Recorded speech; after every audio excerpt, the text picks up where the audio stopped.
అన్న పాపాల ఓలే మల్కాజ్గిరి ఇష్యూలు తీసుకొని ఇవాళ ఎక్కడెక్కడనో మీరు చూస్తే కమ్యూనిటీ హాళ్ళు మొత్తం ఇండోర్ కమ్యూనిటీ హాల్ కట్టిరు. మల్కాజ్గిరికి ఒక ఆ రోజు గవర్నమెంట్ని పట్టించుకుందామంటే మనం పోయి అడిగితే కదా ఎవరైనా మనల్ని పెట్టేది. మీరు మనం అడగకుండానే ఒక రిప్రజెంటేషన్ ఇవ్వకుండా మీరు అడగకుండానే ఎవరు తీసుకొచ్చేస్తారు. ఇవాళ వాజ్పేయి నగర్లో నరకం అనుభవిస్తున్నాం. 2 గంటలు 4 గంటలు ఆగుతున్నారు. ఇవాళ అక్కడ మెట్రో లైవ్ కానీ అవి కానీ వాటికి వస్తున్నప్పుడు ఎంఎంటీఎస్ వస్తున్నప్పుడు 8 విధాలుగా ఆగుతున్నాయి. ఇవాళ ప్రతిసారి ఎమ్మెల్యే గారు మీకు అందరికి చెప్పేది ఏంటంటే మాకు వ్యక్తిగత దూషణ లేదు, వ్యక్తిగత దండన లేదు. మీరు 4 తిడుతున్నారు, రాష్ట్ర వ్యాప్తంగా మిమ్మల్ని 100 తిడుతున్నారు. మాకు ఆ తిట్ల దండకం మాకొద్దు.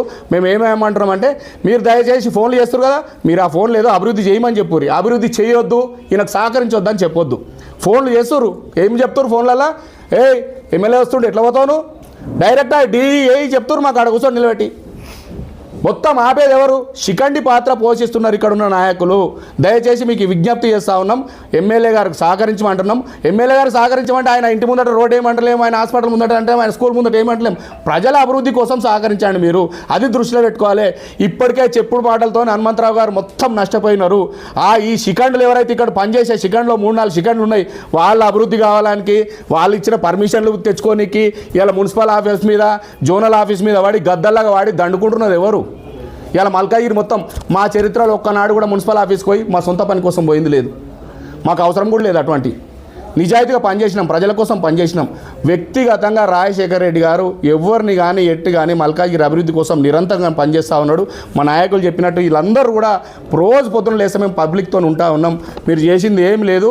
ఇవాళ ఒక చెరువు ఆర్కేపురం చెరువు ఎందుకు ఆగిపోయింది అభివృద్ధి? అప్పుడే అదే గత ప్రభుత్వం ఉన్నప్పుడే ఇచ్చే ఫండ్ ఇచ్చారు. దాన్ని ఫాలో చేయక, దాని అధికారులకు ఒక్కసారి ఇన్స్ట్రక్షన్ చేయకుండా ఆ చెరువు కూడా అన్నీ అభివృద్ధి ఆగిపోయింది. ప్రతి సమస్యను మేము రిప్రజెంట్ చేస్తాం.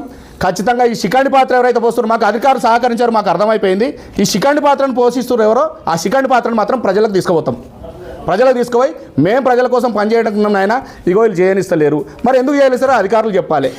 అధికారులు పెన్ డౌన్ చేస్తారంట. ఎవడైనా పని చేస్తామని వచ్చి సీట్లో కూర్చుంటారు, కానీ పని చేసే సిగ్గుమాలిన అధికారులు ఎక్కడైనా ఉన్నారా? ఏమన్నా ఊడియం చేయాలంటే వీళ్ళ ఇంటికి పోయి ఊడియం చేసుకోరు, వాళ్ళ ఇంటికి సేవ చేసుకోరు. పోయి ఎవరికంటే పోయి చేసుకోవాలనుకుంటే ప్రజలకు సేవ చేస్తామని నీకు ప్రభుత్వం నుంచి జీతభత్యాలు తీసుకుంటూ ఇలా అన్నీ తీసుకుంటూ వాహనాలు సమకూర్చి నిత్యం మీ రక్షణ కోసం ప్రభుత్వం పనిచేస్తుంటే ఆ ప్రజలకు చేయాల్సిన సేవ ఒక వ్యక్తులకు చేసుకుంటూ పోతా ఉన్నారు. వ్యక్తులు చెప్పినట్టు ఆడుతూ ఉన్నారు మీరు. అది ఖచ్చితంగా ఇప్పటికే ఆర్టీఐ రూపకంగా అన్నీ పోతా ఉన్నాయి. ఎవరెవరు ఏం చేస్తున్నారో మేము కూడా, ఎందుకంటే ఏ అధికారి వ్యక్తిగతంగా ఎవరికి కాదు. నువ్వు చేయాల్సిన పని నువ్వు చేయ్యా, మాకు సంబంధం లేదు, మేము మీకు సహకరిస్తామని చెప్తా ఉన్నాం. మీకు సహకరించినప్పుడు నా పని నేను చేయాలి కదా అనే ఉద్దేశంతో ఎమ్మెల్యే గారు పోతున్నారు. ఎమ్మెల్యే గారు ఎక్కడ కూడా ఏ అధికారి, ఇప్పుడు మేము మా ఎమ్మెల్యే గారు ఎన్ని దండకాలు ఎన్ని తిట్టలు తిట్టిండో అన్నీ అవి గాలి రూపకంగా పోయి ఓట్ల రూపకంగా